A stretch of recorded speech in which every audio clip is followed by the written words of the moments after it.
Salve galera, beleza? Sejam bem-vindos ao seu podcast favorito, ao nosso podcast favorito. Fala aí, coroa. E aí, pai? E aí, filho, tudo bem com você? Tudo certo, pai. Graças a Deus. Tá feliz? Feliz. Tá feliz e com abençoado. Jesus? Feliz e abençoado. Pergunta se eu estou bem. Você tá bem?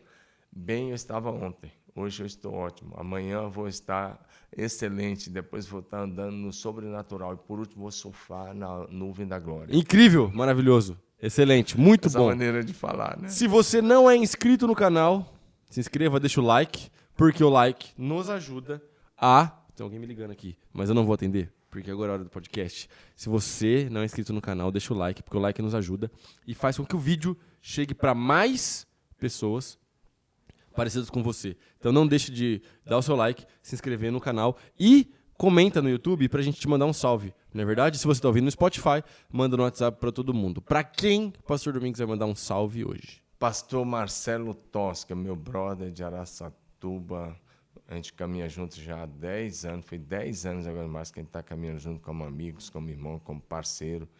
E eu fui lá nessa última terça-feira. Que igreja linda, que culto maravilhoso. Então, um abraço, pastor Marcelo Tosca, pastora Ana, Karen e Letícia. Uma família linda, maravilhosa e uma equipe poderosa. Também quero mandar para o Getro Paiva, pastor Getro, meu grande amigo lá de Junquerópolis, que tem feito um trabalho lindíssimo. Eu passei lá ontem e ele estava finalizando ontem mais um encontro Pastores do Bambu. Pastorado, gente de vários lugares do Brasil.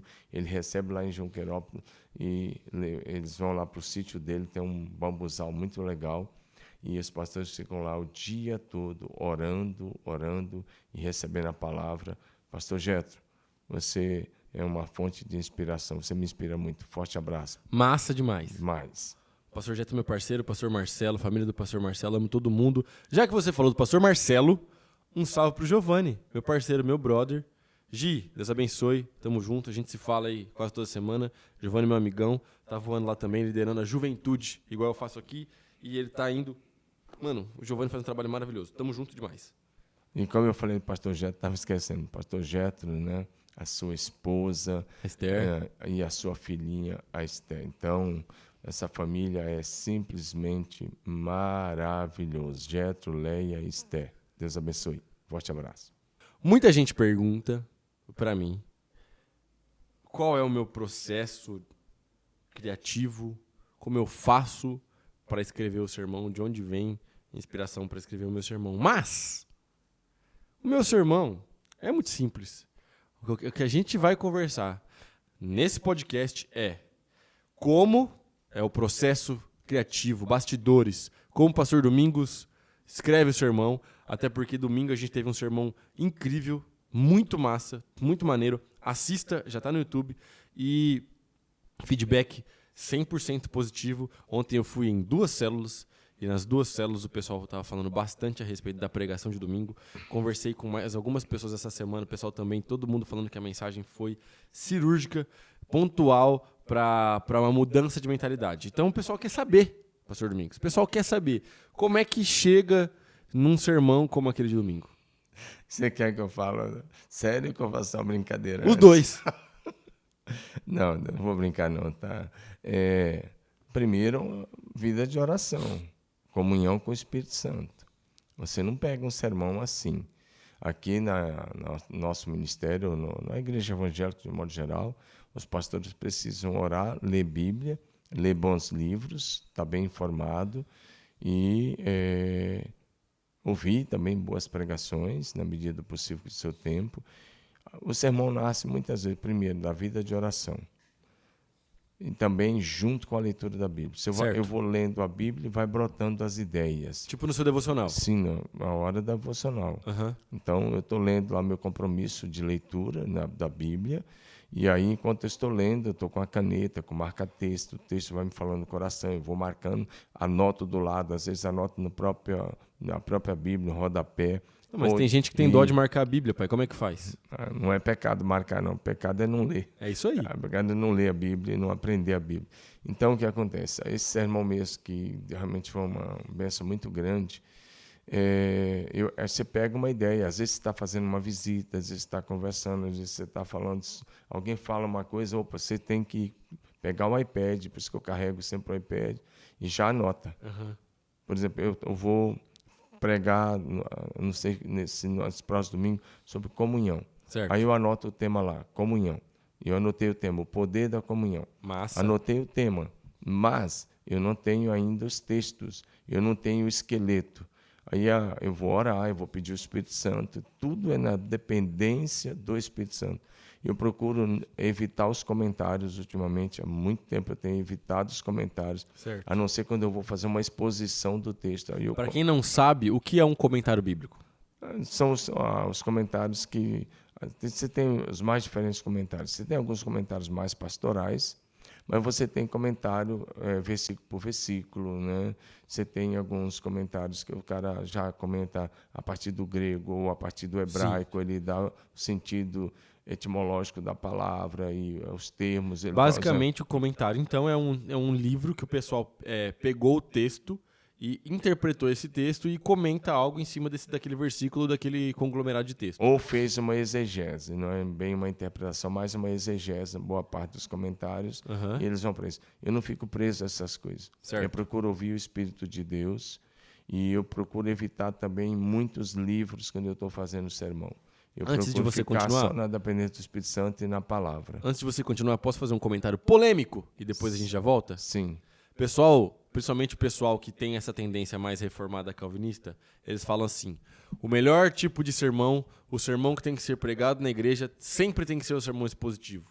E eu tenho uma ressalva em relação a isso, sabia? Sim, pode falar. Eu não tenho nada contra esse sermão expositivo, eu já preguei expositivo, mas, ultimamente, de verdade, vou falar aqui, polêmico, tá? Vou soltar a polêmica, que é o seguinte: ultimamente, a maioria dos sermões expositivos que tem sido pregados na nação brasileira são só repeteco de comentário.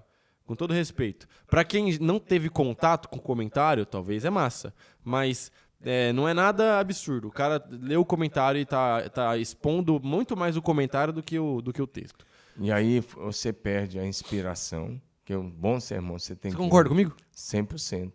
E você fazendo isso do jeito que você estava falando, você perde a inspiração do Espírito Santo, você perde até a unção do Espírito Santo, você vai começar a pregar letra. É verdade. E nós somos ministros, segundo Coríntios 3:6, nós somos ministros da nova aliança, mas nós não somos ministros da letra, nós somos ministros do Espírito. A letra mata e o Espírito vivifica. Sim. Esse conhecimento teológico, e nós temos, graças a Deus, tive o privilégio de fazer 10 anos de estudos teológicos, esse conhecimento teológico, se ele não for colocado aos pés da cruz, ele mata a espiritualidade. Sim. E aí, lá em 1 Coríntios 8, vai ter um texto para a gente que vai dizer assim, muito interessante. Ele disse, o amor edifica, mas o conhecimento intelectual, em outras palavras, é isso, traz o orgulho, a arrogância. Esse tipo de coisa te deixa arrogante. Outra coisa que eu queria dizer sobre os sermões... Isso não é que a gente está falando para a pessoa não estudar, viu, gente? Não é isso. De forma alguma, isso não é uma apologia no estudar. Nós temos... O pastor Domingos tem doutorado, Então, nós não estamos falando que não é para estudar. É que se depender só do estudo, aí não tem unção. Então, essa é a questão. Você deve depender muito mais do Espírito do que da unção, do que da letra. O que eu ia dizer é o seguinte, nesse ponto é bem interessante você lembrar que hoje no Brasil, pode olhar, as igrejas que mais crescem no Brasil, as grandes igrejas, não são os pastores que estão pregando expositivamente. Os pregadores expositivos, suas igrejas são, em média, são igrejas pequenas. Não significa que eles estão errados, eles devem pregar. É gente de Deus. Porque são homens de Deus, mas a questão eu duvido que tem pregador que prega mais Bíblia que nós. Nossos sermões são Bíblia. Bíblia, Bíblia e Bíblia, do começo ao fim. Mas tem os mais diferentes tipos de sermão. Ultimamente eu tenho pegado algumas coisas que eu acho que inspira a gente. É quando você pega alguns personagens da Bíblia e vai mostrando atitudes que eles tomaram. Sim. Ou pregar, eu prego temático, eu prego textual, eu prego histórico, eu prego biográfico. Porque quando você pega um personagem como João Batista e prega sobre a vida dele e o ministério dele, você está fazendo um sermão biográfico sobre a vida daquela pessoa. Com certeza. E gente cheia do Espírito Santo pode pregar assim. Se você pegar, por exemplo, o sermão de Estevão, que está descrito na segunda metade do capítulo 6 de Atos e no capítulo 7 de Atos todinho, ele estava transbordando do Espírito Santo, o rosto dele brilhava como o rosto de um anjo. E ele pregou um sermão histórico, começando com Abraão, indo até Cristo. Mas aí tem uma questão importante, que é o que você estava falando. Você não está preso a comentários, mas você está fazendo o sermão conforme você vai lendo a Bíblia todo dia, orando e sentindo as necessidades da comunidade, Claro. conforme vai na célula, Claro. faz um atendimento, ora para uma pessoa, faz uma intervenção aqui. Então, certo. Mas e aí também que tá. olhando para o tempo e o contexto histórico, sociológico, político e até, de uma certa forma, a cosmovisão que a gente precisa Sim. ter e a leitura que a gente está fazendo do mundo atual. Eu vou chegar nessa segunda parte, mas a primeira parte, o sermão de Pedro, e eu gosto até mais do sermão de Estevão do que do de Pedro, que o de Estevão, Atos 7, eu acho mais completo. Sim. Historicamente. Historicamente, mas exigiu o que deles, obviamente, além do poder do Espírito Santo que havia sido derramado. Conhecimento bíblico. Conhecimento da palavra de E Deus. conhecimento da história do seu povo. Conhecimento da história do povo de Deus e conhecimento da palavra. Os dois, eles fazem uma coisa semelhante. Eu acho que Estevão faz de uma forma mais completa, mas eles pegam desde o Velho Testamento e eles vão mostrando que tudo que aconteceu era sobre Jesus. Agora, o Pedro, ele pega a partir de Joel, que era Sim. necessário, porque ele está dizendo isso aqui é o cumprimento da profecia. Do derramar do Espírito O Santo. começo dessa profecia, essa profecia começou a se cumprir ali. Sim. Está dizendo isso aqui, o derramamento do Espírito Santo, por isso que ele pega a partir de Joel. E ele vai citar tantos textos bíblicos, profecias de Joel, profecia de Davi, várias Sim, sim. profecias de Davi, e ele vai concluir de uma forma fenomenal. E no poder da plenitude do Espírito Santo. Então você não pode esquecer, sermão sem o Espírito Santo é discurso vazio. Exato. Até porque Estevão também estava cheio do Espírito Santo. Sim, transbordando, A Bíblia diz que o seu rosto brilhou, inclusive. como o rosto de um anjo. E Estevão foi o primeiro que morreu por causa de Jesus, né? Então, é muito interessante pensar a respeito disso, porque aí você encontra o balanço, o equilíbrio que deve haver em todo mundo. Porque, beleza, você tem o Pedro, que era apóstolo, mas o Estevão era um homem de Deus, membro da igreja, Sim. que já era cheio do Espírito Santo, já era de boa índole, que ele foi selecionado para fazer uma tarefa que era cuidar das viúvas ali e cuidar Da ação social. da ação social da igreja, enquanto os apóstolos iam cuidar da pregação da palavra e do ministério de oração. Mas é interessante que ele já era um cara cheio de Deus, ou seja, Sim. esse balanço de conhecimento da palavra de Deus e ser cheio do Espírito Santo, ele não é só para o apóstolo, só para quem é pregador, só para o pastor. Qualquer Ele é pessoa. para todo mundo. Porque junto com Estevão, outros homens da mesma pegada também foram selecionados para essa missão. Não foi só Estevão, certo? Houveram outros homens que foram selecionados. Então o que a gente precisa parar para pensar? Você que está aí ouvindo esse podcast, você precisa encontrar, sempre caminhar nesse equilíbrio. Que você precisa ser alguém que é cheio de Deus, cheio do poder de Deus, cheio da autoridade do Espírito Santo, mas que também conhece a palavra. Porque o conhecimento da palavra de Deus vai te dar sustentação nas horas das provações, nas horas da dificuldade, nas horas difíceis. O conhecimento bíblico é o que vai te sustentar nos momentos difíceis. E o Espírito Santo vai te renovar, te dar força. Então, quando a Bíblia fala de Estevão, fala que ele era cheio de fé e do Espírito Santo. Então, nós temos que ter uma fé viva, firme, inabalável, plenitude do Espírito Santo. Só um detalhe. Lá na Igreja Católica, os padres do mundo todo, mas vamos pegar aqui do Brasil, todos eles recebem semanalmente um jornalzinho chamado de missário. Sim. Então, vem pronto. Ele não precisa se preocupar de fazer sermão, ele apenas lê aquilo ali. É verdade. E se ele quiser, ele tem a liberdade de dar uma palavra em cima do conhecimento dele, ou bíblico, e eles estão fazendo bastante isso. Mas vem tudo pronto.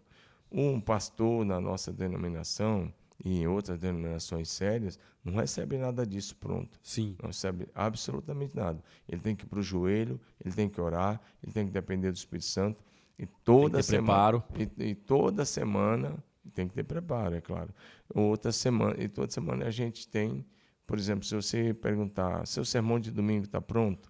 E a minha resposta, sabe qual é? Não. Não. Tem dia que eu deixo ele pronto na quinta-noite, tem dia que vai ser para sexta-noite, tem dia que eu finalizo no sábado. Né? Mas é que demora muito tempo também. E você não faz um bom sermão, e também eu não tenho esse tempo todo. Minha vida é um turbilhão de coisas. Mas se for compilar o tanto de horas, o número de horas que demora para o sermão de domingo ficar pronto seu? Depende do nível de pesquisa. né? E também depende muito do nível de inspiração. Quando você está debaixo de uma inspiração profunda do Espírito Santo, as ideias borbulham. Mas eu digo assim, você não faz um bom sermão.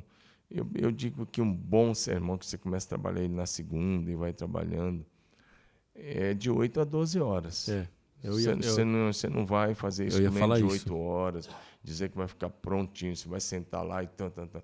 Tem vezes que você faz, eu já preguei, eu procuro ter sensibilidade. Eu te dar um exemplo. Eu fui pregar em Araçatuba, lá no nosso amigo pastor Marcelo Toschi. Sim. Na última terça. Né? Era um culto especial dele lá, com a liderança dele. Estava lotado, igreja linda, maravilhosa, tudo lindo. E eu levei um sermão pronto. E eu já tinha passado para a projeção dele. Certo. O meu sermão que eu ia pregar. Uhum. Eu ia pregar um outro sermão. Passei tudo para eles. Só que, quando o louvor começou, o rapaz da música, o Lucas, ele falou uma palavra. Ele disse, nós estamos entrando numa nova estação. E eu estava prestando atenção. Sim. Quando ele disse, nós estamos caminhando para uma nova estação, muito claro, o Espírito Santo disse, muda a mensagem, não é essa que você passou. Eu peguei a mensagem e mudei na hora. E preguei uma outra palavra que estava de acordo com o momento que eles estavam vivendo. Com o que o Espírito queria fazer naquele dia. O Espírito Santo queria falar para aquele povo, naquele dia, uma palavra de uma projeção de fé, dependência do Espírito Santo, indo para o mundo de um tempo muito especial da manifestação do céu na terra. Mas aí tem uma questão. Você não tirou esse negócio da sua imaginação. Primeiro, foi algo que Deus estava fazendo na igreja. Sim. Segundo, era algo que provavelmente você já tinha escrito. Sim, alguma coisa sim, outras coisas não. Não, mas eu falo assim, você tinha, por exemplo, um texto base, uma ideia, entendeu? Claro. Porque eu tô falando, a gente sabe que existe um movimento no Brasil que a galera fala que não precisa preparar, que não precisa estudar, que na hora o espírito da inspiração abre a boca, começa a falar e depois fala um monte de groselha, tem que arrumar depois. Isso aí tem um texto lá em Jeremias, que diz, lá em Jeremias 49, maldito aquele que faz a obra do Senhor relaxadamente. Então, isso aí é relaxo.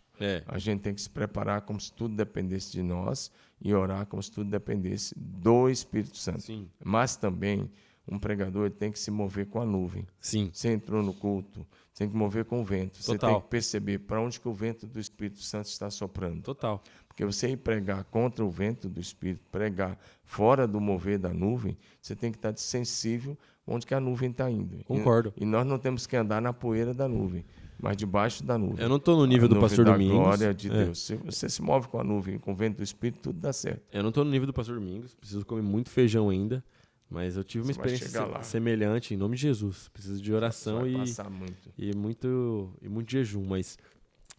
Sexta-feira eu preguei lá na igreja do pastor Marcos, Igreja de Louvores a Deus, lá em São Paulo.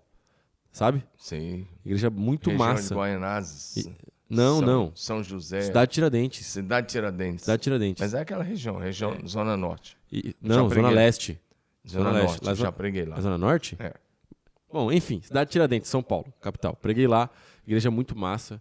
Igreja massa pra caramba, na verdade. E aí, o que acontece?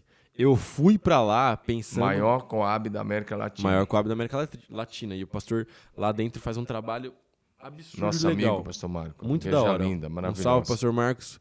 Salve, Lucão, o filho dele, meu brother. O pastor faz um trabalho absurdo de da hora lá. Muito legal. Igreja lotada, cara. E o culto, tipo assim, começou mais tarde, exatamente porque o pessoal, São Paulo, cidade grande, chega do trabalho mais tarde. Uma outra cultura, muito louco. Só que, além de tudo isso, assim, ó, antes do culto, eu troquei uma ideia com o pastor. Fiquei sentado na mesa, conversando com ele, ouvindo, ele contando testemunho e tal. E eu fui na mesma coisa, eu fui preparado para pegar uma parada. Quando eu cheguei lá e eu conversei com ele, eu falei, se eu pregar isso aqui, não vai comunicar com ninguém. Fora do contexto. Totalmente fora do contexto que eu queria falar. Totalmente fora do contexto. E aí o pastor falou comigo, me deu um norte. Quando ele me deu um norte, aí eu falei, opa, já sei para onde eu quero chegar. Quando eu cheguei na igreja, que eu troquei ideia com a galera e que o louvor começou a mesma coisa, que a gente foi orando, que eu fui vendo, eu falei, bom, eu sei o que Jesus quer fazer. E aí a gente vai e eu preguei uma outra mensagem, que eu também já tinha escrito, mas também Óbvio, a gente adapta com o que Jesus está fazendo ali na hora. Mas eu queria frisar isso por quê? Porque a gente tem que ter essa questão do preparo. Sim. Porque, por exemplo, eu tenho um bloco de notas aqui, você deve ter muito mais do que eu. Porque eu tenho um bloco de notas aqui que eu tenho umas 200 ideias de sermão. Então acontece alguma coisa, ou eu tô fazendo devocional, igual hoje cedo mesmo, eu pego e escrevo. Desses 200, a maioria eu não preguei. Maioria, mas tá anotado. Entendeu? Tem um texto aqui. Mas a ideia é essa. É porque eu acho que assim, ó, é muito importante pensar a respeito disso, porque às vezes o membro chega na igreja e ouve o pastor pregando e fala assim, beleza, o pastor... Não, olha só, foram... Fora o tempo de pesquisa, fora o tempo de seminário, fora a grana investida nos livros, fora a grana investida nos comentários, que você não usa mais comentário, mas você não usa mais porque você já leu. Entendeu? Não, eu uso. Eu não uso sempre. Não usa sempre, mas tipo assim, porque você já leu, porque você tem um monte de comentário também. Fora tudo isso, tem que pensar que foram 12 horas, 8 a 12 horas da semana pra pregar 45 minutos, cara. Exatamente. Entendeu? Então é um esforço e é uma parada que não é fácil. Eu gosto muito de pregar. Pra mim, pregar é a parte mais legal do ministério, sem sombra de dúvida. É a vitrine. Não é nem por causa que é a vitrine, é porque eu gosto de pregar. Eu também gosto. Eu gosto muito de pregar. Mas a gente sabe que é só uma pequena parte do ministério. Mas aí, beleza. Dito isso, a próxima pergunta é... E aí envolve a parada que você falou de cosmovisão, contexto socioeconômico que a gente está vivendo, Sim. a cultura, o código missional. Que é o quê? Como a gente junta tudo isso? Como a gente pega essas horas de preparação para aplicar em 45, 50 minutos quando a gente prega muita coisa no domingo. Na sexta-feira eu prego 30 minutos, no sábado normalmente 40. Como é que a gente pega e a gente faz tudo isso e ainda assim a gente tem uma mensagem bíblica e profética? Isso é muito interessante, né? Por exemplo, nós estamos vivendo o contexto da guerra. Certo. E aí, nesse contexto de guerra que estamos vivendo, a guerra mexe com a economia mundial. E aí uma coisa vai puxando a outra. Aí você vai vendo também os movimentos que estão acontecendo. Tem vários movimentos aí para uma série de coisas que vai influenciar até a economia de uma forma até mais séria. Se a guerra se tornar um conflito mundial, se tornar uma guerra mundial. Se entraram outros países.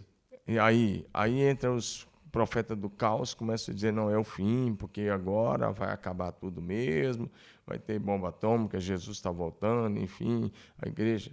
E a gente tem que olhar para tudo isso, orar e perguntar ao Espírito Santo o que está acontecendo. E, ao mesmo tempo, você tem que conhecer as profecias bíblicas. Você tem que olhar o que está acontecendo a nível político ou a nível geopolítico, como se fala hoje, e olhar para a Bíblia. Certo. E conhecer bem as profecias. E não em nenhum lugar, em nenhum momento, agir pelas emoções, mas agir biblicamente. Eu, por exemplo, eu penso que esse é um momento de cautela. Esse é um momento de muita cautela.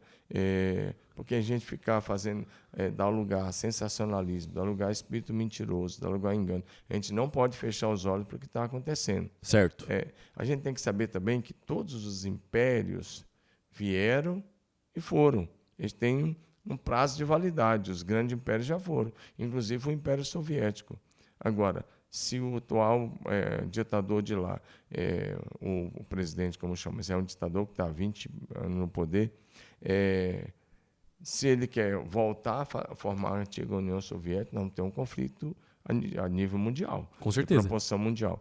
E o discurso de um dos ministros dele é esse. Eu li uma matéria desse cara, ele dizendo que, inclusive, querem tomar o Alasca de volta, que estão arrependidos porque tinham vendido baratinho lá para os Estados Unidos. Então, se você pega esse tipo de coisa, aí também você tem que fazer outro filtro, a guerra de informações.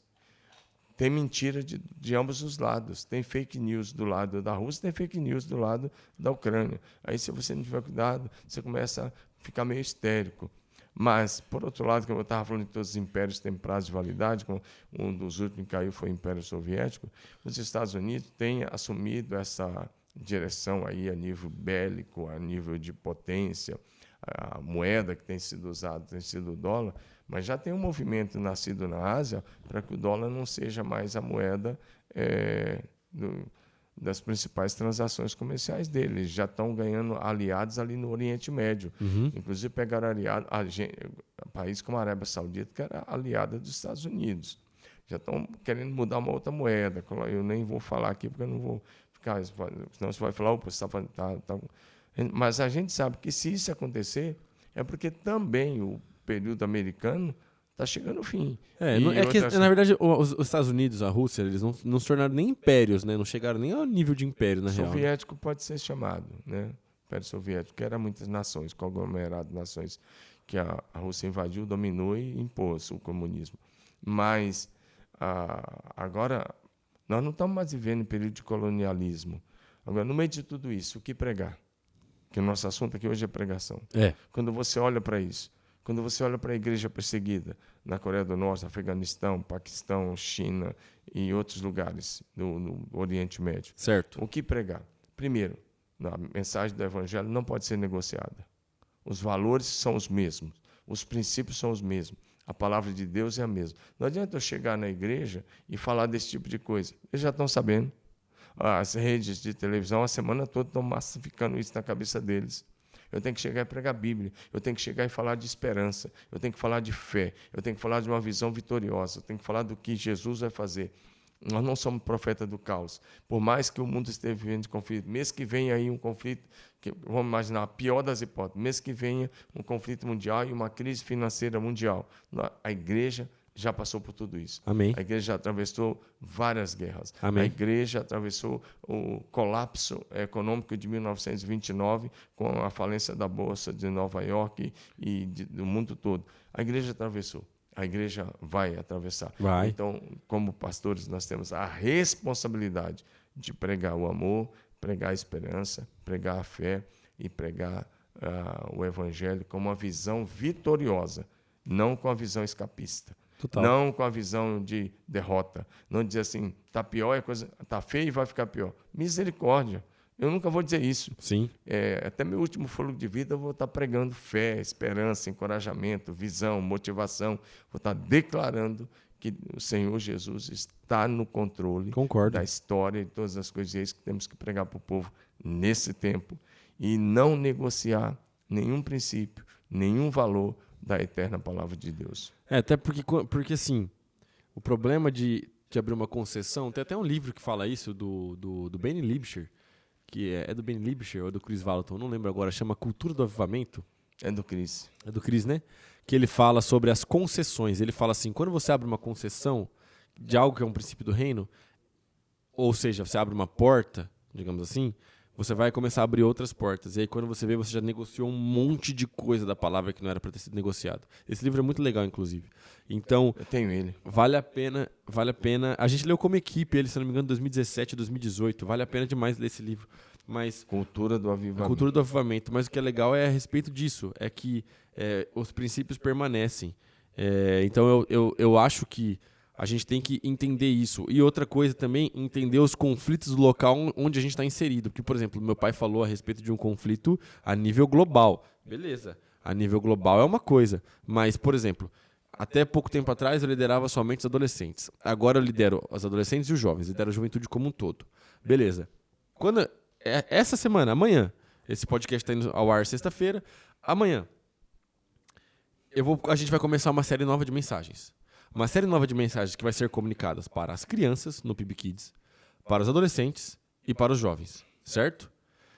Os adolescentes têm conflitos diferentes das crianças, que têm conflitos diferentes dos jovens. A mesma mensagem vai ser pregada, entretanto, de forma completamente diferente para os três grupos. Os conflitos e a mentalidade de uma criança é uma coisa, de um adolescente é outra coisa, de um jovem é completamente diferente. Então a gente também precisa entender o contexto onde nós estamos inseridos.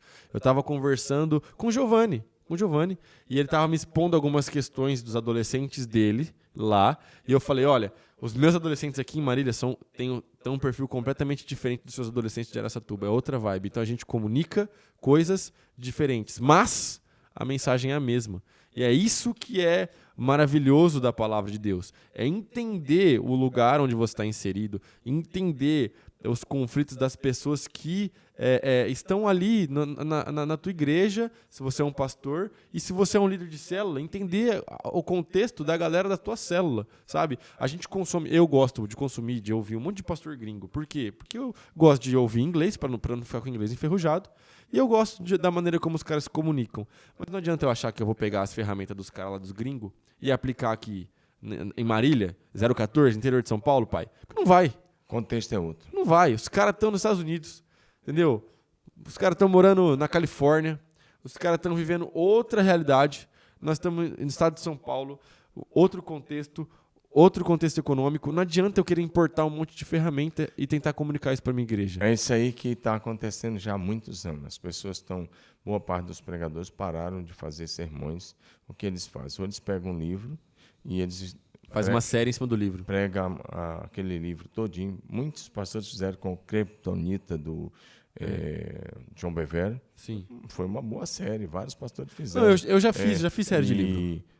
Eu também já fiz do Vida com Propósito, lá atrás, em 2000 e não sei quanto. Eu fiz do Somos Todos Sacerdotes. Acho que 2004, sei lá. Alguma coisa assim, ou 2005. Foi bênção. Foi. Mas pega o livro, faz série, ou copia o sermão na internet, vai lá, baixa o sermão e prega. Tudo bem, se Deus mandou você fazer isso. E se você vai orar para fazer isso, tudo bem. Se não, você vai pegar e vai pregar um sermão que o outro pregou, mas era a inspiração de Deus para aquela comunidade. Sim. Era a palavra de Deus para aquela comunidade. E Deus tem uma palavra para cada comunidade, para cada igreja local. E a gente tem que ver o contexto no qual o nosso povo está inserido. Né? E dependendo do contexto, não dá nem para você falar determinadas coisas. Com certeza. Então, você tem que fazer o que Paulo fez. Paulo disse assim, firme de sábio para com os sábios, para ganhar os sábios. Sim. Mas firme de tolo para com os tolos, para ganhar os tolos. Ou seja, o que Paulo está dizendo para nós, a nível de pregação, se ele estava pregando para os filósofos da mais refinada filosofia grega da época em Atenas, a linguagem é alta. Aí ele pregou o sermão Deus Desconhecido. Sim. Agora, incrível. Se ele está falando para os indígenas da ilha de Malta, que lá eram as espécies de indígenas, se ele está falando, ele baixa o padrão, ele não usa termos teológicos para que eles também entendessem a mesma mensagem e fossem salvos. Sim. Ou seja, há uma mensagem, se você está falando com um homem do interior, uma pessoa da roça, assim, você faz entender. Jesus fazia isso. Você faz entender. Claro que Jesus fez isso. Se Jesus está falando com os fariseus, ele está batendo duro. Raça de víboras, cobra venenosa, sepulcro caiados e isso. E pega, tem vários, não só isso, mas lá desde o começo, Jesus está batendo duro. Se Jesus está falando com o pastor de ovelha, eu sou o bom pastor. Sim. O bom pastor dá sua vida pelas ovelhas. Se Jesus está falando para o agricultor, ele fala de solo, do semeador que saiu a semear. Ou seja, Jesus está usando uma linguagem se fazendo entender. Se ele está falando com a mulher do poço, ele diz, eu sou a água viva. Sem beber dessa água e volta a ter sede. Porque ele estava no poço, ele estava no contexto mas quem ali. beber da água que eu lhe der, nunca mais terá sede. Ele vai usando o lugar que ele está, a situação que ele está, o público que ele tem, e vai se fazendo entender, sem negociar princípios e valores. Total. Esse é o princípio do sermão. Então, o bom sermão ele é bíblico, ele é fruto de inspiração e unção do Espírito Santo, e ele não negocia os princípios e os valores. Temos que manter esses princípios e esses valores. E hoje a grande tentação também dos pastores é pregar o politicamente correto. Certo. E se a gente entrar pela linha do chamado politicamente correto, acabou nós tudo. Vamos deixar de ser biblicamente correto e vamos deixar de ser bíblico e nós vamos aceitar tudo e nós vamos nos perder nessa jornada. Essa é a grande tentação. Concordo. E a outra tentação, eu citei domingo, a outra tentação é de fazer o que Deus não mandou. Sim. E uma outra tentação é quando você faz o que Deus não mandou e obtém resultados. Sim. E aí, isso é seríssimo. Né? E Mateus 7, 21 a 23, vai dizer que no último dia, no dia final, muitos pregadores vão dizer, Senhor, em teu nome nós profetizamos.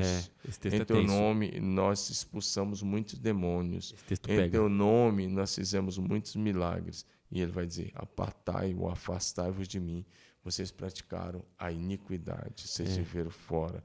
Então, a gente tem que vencer a tentação de fazer o que Deus não mandou, de pregar o que Deus não mandou. Porque quando a gente prega o que Deus não mandou, Deus não tem responsabilidade com aquele sermão. Deus não tem responsabilidade com aquela palavra. Ele tem responsabilidade, por isso que tem que orar, com a palavra que Ele nos dá, por unção e inspiração do Espírito Santo. Ele diz, a palavra que sair da minha boca não voltará para mim vazia. Sim. Ela vai cumprir o propósito. A palavra que sair da boca dele, mas aquela que não saiu, que foi do coração do pregador, da mente do pregador, então o responsável é o pregador, não é Deus. É verdade. Por fim, para a gente concluir, Sim. a gente já fez isso uma vez, mas eu quero fazer de novo. Faça. Curadoria de conteúdo com o pastor Domingos Jardim e o pastor Davi Jardim. Cite. Aí você pode falar 3 pregações ou 3 pregadores para a galera ouvir. Pregadores atuais, É, que eu escuto, é, que eu gosto. sim, Eu vou citar alguns amigos meus, tá bom? claro, Eu gosto muito de ouvir o pastor Abe Uber. massa, Eu gosto de ouvir o Josué Valandro. muito bom, Eu gosto de ouvir... Tem mais gente, né? Eu vou citar 4, tá bom? tá bom? Eu gosto de ouvir o 5, tá? Tá bom, Eu gosto de ouvir o JB Carvalho. Eu acho ele um cara fantástico, que é culto e ele conseguiu juntar a cultura intelectual, de um modo geral, cultura secular, com conhecimento bíblico, sem perder a espiritualidade. ele faz isso muito bem. Isso, para mim, é fantástico. Eu admiro o JB. Gosto de ouvir o Marcelo. Acho que ele é um cara muito bom. Gosto de ouvir o Geto, porque o Geto bota o coração na pregação. Fechado. Bom, eu vou falar amigos também. Vai. Vou falar amigos porque eu acho que vale a pena. Bom, então ouça, obviamente, ouça o pastor Domingos. Tem uma pancada de sermão na PIB Marília aí, você pode ouvir todos os sermões. Quer uma dica? Ouça a série Autoridade da Igreja dos Últimos Dias. Agora, recente, foi pregada ano passado. Muito boa. Você concluiu essa série? Não, falta concluir a série. Falta Ainda vai uma, né? 2 sermões ainda. Falta 2, então. Ele vai concluir. Ouça essa. É bom que você já fica na vibe para as próximas. Ouça... Ouça, sabe quem, cara? Ouça o pastor Michel Piragini, meu Fantástico. brother, amigo, já esteve com a gente aqui várias Muito bom, vezes. muito Ouça bom. o pastor Michel Piragini, Sim. muito brother, irmãozão, Aprovo. cara incrível. Ouça o Giovanni de Araçatuba, tá pregando pra caramba. O Giovanni tá voando. Falei 3 já? Falou 2. Falei 2? Falei o Michel, o Giovanni, pastor Domingos, mais um. Mais um? Mais um. Olha, já sei que ouça o pastor... Quem que agora fala? Cezinha Cita. Cezinha. Caramba, ouça a mensagem que o pastor Cezinha pregou aqui na nossa igreja. Demais. Mano, ó, eu tenho certeza absoluta que Jesus vai falar ao seu coração. De verdade. Sabe, pouca mídia e muito futebol? Cezinha Cita. O cara joga demais aí. O cara é craque. Sério. Ouça a mensagem. Tá no canal da PIB Marília, não tá, Diogo? Vale a pena ouvir. Vale a sim. pena ouvir essa mensagem. Eu tenho certeza, rapaz, bem lembrado, Joe. Tamo junto. Se você não é inscrito no canal, deixa o seu like, comente aqui pra gente mandar um salve na semana que vem. Compartilha com a humanidade. Tamo junto. Deus abençoe. É isso aí, um forte abraço. Você também é um pregador do Evangelho, porque ir fazer discípulo é para todos, testemunhar para todos, ganhar vidas e cuidar bem delas é para todos. Deus abençoe, um forte abraço e até o próximo.